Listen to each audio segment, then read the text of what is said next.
দ্বিতীয়বারের মতো সাফ আন্ডার-20 চ্যাম্পিয়নশিপে বাংলাদেশ ফাইনালে উঠল। এর আগে ২০২৪ সালে চ্যাম্পিয়ন বাংলাদেশ, যার ধারাবাহিকতা এইবারও ফাইনালে উঠে শিরোপা নেওয়ার সম্ভাবনা রয়েছে বাংলাদেশের।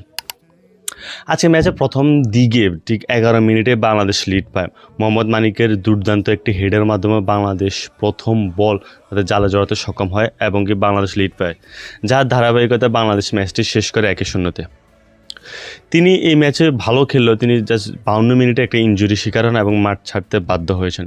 এই ম্যাচে আরও কয়েকজন ফুটবলার ভালো খেলেছেন এবং যার মধ্যে একজন আছে যার কথা না বললে নয়, সেটা হচ্ছে যে মোর্শেদ আলী। কারণ তিনি তার ভালো একটি ক্রসের মাধ্যমে মোহাম্মদ মানিককে একটা অপরচুনিটি করে দেন গোলের জন্য এবং কি যেটা তিনি কাজে লাগাতে পর্যন্ত সক্ষম হয়েছেন। এখন সুলেমানের কথা যদি বলি, তিনি পুরোটা টুর্নামেন্টে ভালো খেলেছেন, যার ধারাবাহিকতা তিনি এই ম্যাচও তিনি তার জাত চেনাতে সক্ষম হয়েছেন। যদিও একটা অফসাইডের কারণে হয়তো বা তিনি তার গোল মিস করেছেন বা গোল করতে ব্যর্থ হয়েছেন, বাট তিনি যে কতটা ক্যাপেবল সেটা তিনি জাস্ট এই ম্যাচে না, তিনি প্রথম থেকেই তিনি দেখিয়ে আসতেছেন।